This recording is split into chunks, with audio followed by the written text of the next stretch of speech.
You're avoiding something right now, and you don't even know it. It's not your past, not your trauma, not your fears. Those you're aware of, those you've named. This is deeper, hidden.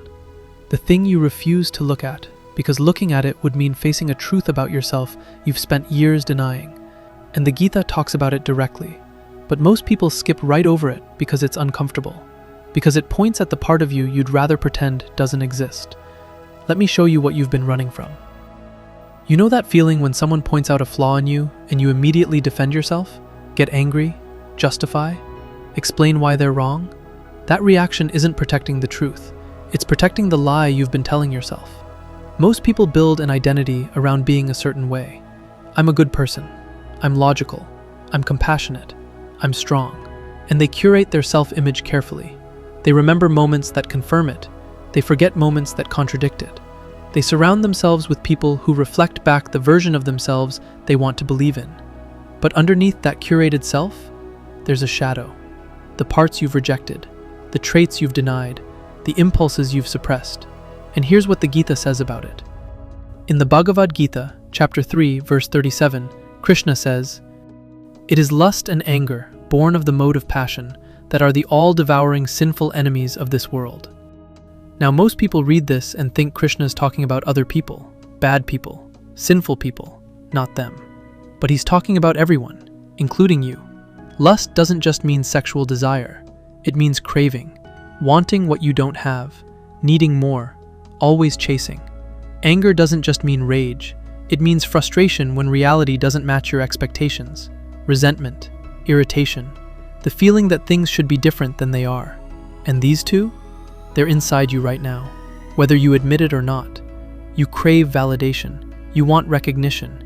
You need people to see you a certain way. That's lust. You get annoyed when people don't meet your standards. You're frustrated when things don't go as planned. You resent people who have what you want.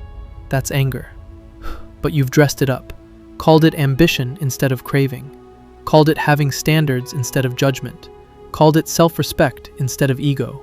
You've avoided calling it what it is because naming it means owning it. And owning it means you're not the person you've been pretending to be. Here's what's happening psychologically. It's called shadow work, a concept from Carl Jung. Jung said that everyone has a shadow, the parts of yourself you've disowned because they don't fit the image you want to project, the selfishness, the pettiness, the cruelty, the weakness. You don't get rid of these traits by denying them. They don't disappear. They go underground, into the unconscious.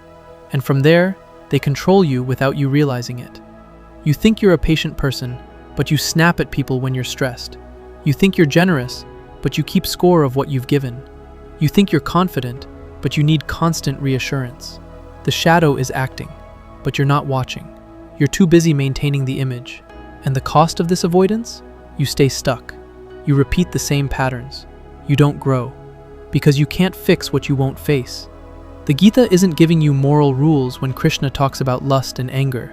He's showing you the enemies within, the parts of you sabotaging your peace while you're busy blaming external circumstances. You're not suffering because of what's happening to you. You're suffering because of what's happening in you. The craving that's never satisfied, the anger that's always simmering. And until you face that, nothing changes.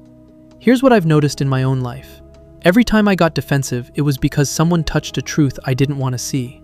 The anger was a shield, protecting the lie. When someone said I was being selfish, my immediate reaction was to prove I wasn't, to list all the ways I'm generous, to make them wrong. But when I finally sat with it, when I stopped defending and started looking, I saw it. Yeah, I am selfish sometimes. I do prioritize my needs. I do manipulate situations to my advantage. And admitting that didn't destroy me. It freed me.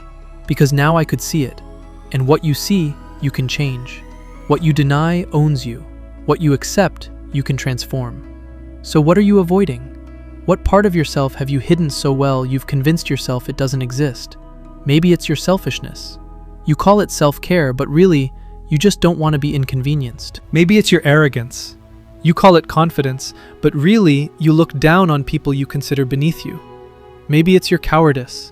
You call it being strategic, but really, you're just afraid to take the risk. Maybe it's your manipulation. You call it influence, but really, you're controlling people to get what you want. Whatever it is, it's there. Krishna called it lust and anger. Jung called it the shadow. Different words, same truth. And avoiding it doesn't make you a good person. It makes you an unconscious one. Here's the hard part. Facing this requires brutal honesty. You have to stop defending, stop justifying, stop making excuses. You have to sit with the uncomfortable truth that you're not as evolved as you think, not as kind, not as selfless, not as aware. And that hurts. It bruises the ego. It cracks the self-image you've spent years building. But on the other side of that discomfort? Freedom. When you stop pretending, you stop performing. When you admit your flaws, you stop hiding. When you own your shadow, it loses power over you. You become integrated, whole, not perfect, but real. And real is so much better than fake. Krishna knew this. That's why he didn't sugarcoat it. He pointed directly at the enemy within, not to shame, to liberate. You can't fight an enemy you won't acknowledge. And lust and anger, craving and resentment, they're winning because you've been pretending they're not there. So here's what you do. Stop avoiding. Start looking. Next time you react strongly to something, pause.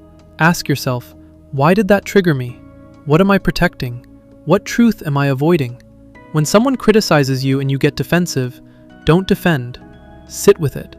Is there any truth in what they're saying? Even a small piece? When you feel superior to someone, catch it.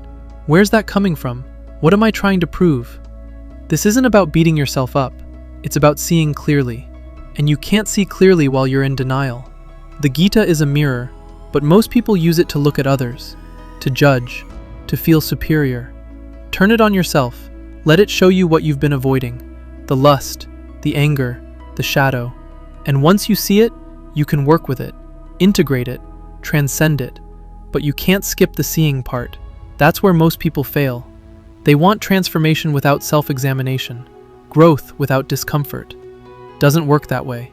The truth you're avoiding is the doorway to freedom, but you have to walk through it. And walking through means facing what's on the other side. Your shadow, your flaws, your humanity.